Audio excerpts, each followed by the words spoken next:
know you just want to get in there and write, but hear me out.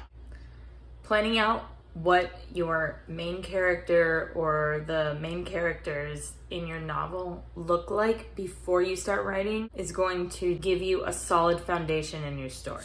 This video is all about why. Hi, my name is Proofreader Sandy, and I am a writer, editor, and proofreader, and I provide writers with lots of tips for productivity or just strengthening their craft on this channel. Be sure to like this video if it resonates with you. Hit the subscribe button for more tips every week. And let's get started. So, the reason why you should have the physical appearance of your main character sorted before you start writing is because it really gives you a sense that this character already exists before you start writing, which is the place that you should write from. I say should because it really writes itself once you have this character completely visualized. In this process, as only a small part of the character profile that should be created before the story is written.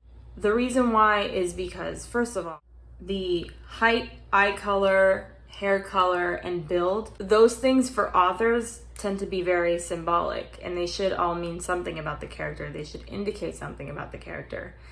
And if you think about it, as you're going through, as you're pantsing away, you're going to have to describe your character moving or standing or interacting with someone else or something else, and you're going to use the physical appearance. And you'll likely want to have many different ways to describe that same physical appearance, whether it's from that character's point of view or not. Also, things like distinguishing features, what outfit they would wear, all of these things have to do with their personality. And the distinguishing features might be something they didn't ask for, but it likely affected their life, because when someone or something, maybe an animal, interacts with the world definitely lets them know that they have something about them that is different. There are other things in a typical character profile, like whether they wear glasses or whether they have accessories, show the reader things about the character, showing without telling this way. Also, in terms of things that are affected by behavior, there's grooming or distinguishing tics or mannerisms. These things are a product of the person's personality or the animal's personality. They are things that show in the person. If someone is really uptight about everything, they might be that way, show that in their appearance that they're really uptight about everything, and everything perhaps is spotless. Maybe not. It just depends on the character. Also, things like their health, that is a big part of the story, that ties into lifespan, that ties into everything. Perhaps even that the story is about, or it could affect just the way that they move. There's also their gait. How do they move? What's their pace of life?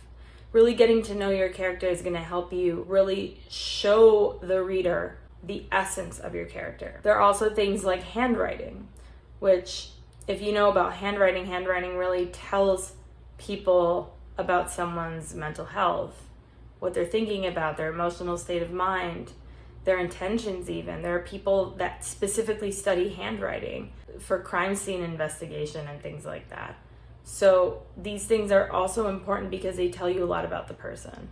And just a side note, if your main character is an animal, like mine is, think about what they would do if they had handwriting. Like in mine, I always joke that this specific cat that I know, that I'm writing about, is a scholar, and he's like a Harvard grad, and so he's very academic. I imagine he would be a Libra, and he would be really into academia, and his handwriting would be spotless because he's just very, very neat. He's very organized and very well read. I don't think that having good handwriting necessarily is always associated with being well read, but this particular character, I do think he would have nice handwriting. And I think he would wear glasses if he were a human. That's about it for this video. I hope this gave you some ideas for where to start with your story. Before you start your story outline, remember to do your character profile for your main characters and the ones closest to the story, to the deeper truths that you're trying to convey. Please like this video if it resonated, and I'll see you next week. Happy writing!